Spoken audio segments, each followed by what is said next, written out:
Há uma pergunta que me persegue há vários meses.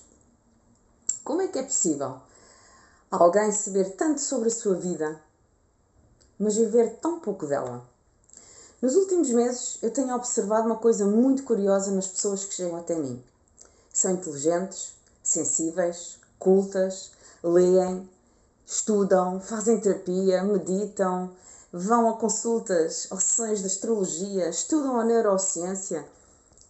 Conhecem o trauma. São aquelas pessoas que sabem exatamente porque que reagem, como estão a reagir. E mesmo assim continuam profundamente infelizes e perdidas. Então isto levou-me a refletir e revelou-me a pensar que se calhar isto não é um problema de consciência. Isto pode ser um excesso de consciência e escassez de coragem. Portanto, bem-vinda! Sou a Olivia Pimentel, mentora de desenvolvimento humano e integrativo. E este é o 10º episódio de Matcha Talks, a tua dose de alma quente. Um espaço onde procuramos perguntas em vez de respostas. São aquelas perguntas suficientemente verdadeiras para transformar a forma como nós vivemos. Porque há conversas que até nos fazem sentir bem, não é? Mas há aquelas conversas que nos vão guiar a viver de uma forma diferente. E hoje eu quero ter uma dessas conversas contigo. Agora, se tu chegas até aqui à procura de motivação, este não é o lugar para ti. Se tu vens à procura de maturidade para habitar e sustentar a tua própria verdade, então sejas bem-vinda e bem-vindo. O desenvolvimento humano criou especialistas em saber, mas esqueceu-se de ensinar as pessoas a viver aquilo que estudavam.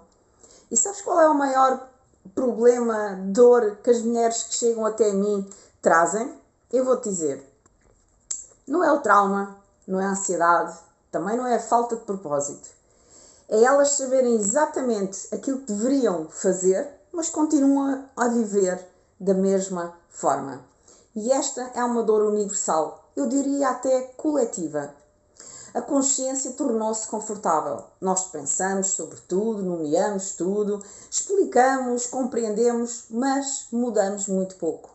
E talvez estejamos a transformar o desenvolvimento humano numa forma muito elegante de adiar a vida. Há pessoas que fizeram dezenas de cursos e continuam incapazes de dizer não.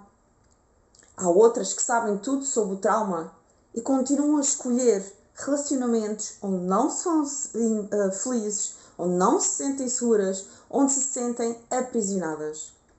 Há aquelas pessoas que falam muito sobre a abundância, mas continuam dominadas pelo medo. Não sabem abrir os braços ao sucesso, à prosperidade. Há outros que meditam todos os dias, mas nunca ousaram sentar-se diante da sua própria verdade. Quando o cancro entrou na minha vida, ele retirou-me aqui o privilégio de continuar a viver só com teorias. De repente já não interessava aquilo que eu aprendi, aquilo que eu sabia. Interessava apenas aquilo que eu estava a implementar daquilo que eu aprendi ao longo dos anos. O sofrimento, ele tem uma característica que é extraordinária. É profundamente indiferente aos livros que tu leste, às certificações, aos retiros, às terapias. O sofrimento só faz uma pergunta. És capaz de viver e sustentar aquilo que tu dizes acreditar? E talvez tenha chegado mesmo o fim da era dos gurus. Não porque nós deixamos de precisar de professores, mas porque precisamos finalmente de exemplos, precisamos de praticantes, de pessoas que vivem aquilo que ensinam, de pessoas cuja paz não depende de um algoritmo, pessoas cuja coerência continua quando ninguém está a ver. Porque o futuro do desenvolvimento humano já não pertence a quem sabe mais. Pertence, sim, a quem consegue viver melhor. E talvez o verdadeiro problema nunca tenham sido os gurus. Pois é, talvez seja a espiritualidade performativa. O mesmo que aconteceu com o desenvolvimento pessoal, com o autocuidado, com a consciência. Nós consumimos transformação, mas raramente a incorporamos. E o meu trabalho não ensina pessoas a despertar. O meu trabalho é para que as pessoas consigam viver despertas. E eu não quero guiar-te a pensares de uma nova forma. Eu quero desafiar-te a usares o conhecimento para parares de adiar a tua vida. Porque há pessoas que usam o crescimento para crescer e há pessoas que o usam para evitar mudar, para ficar no mesmo sítio. E talvez seja essa a doença silenciosa do desenvolvimento humano. Não é a falta de informação, é o conhecimento que se transformou em esconderijo.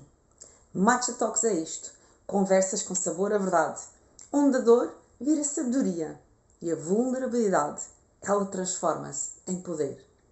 Até ao próximo episódio. Namastê!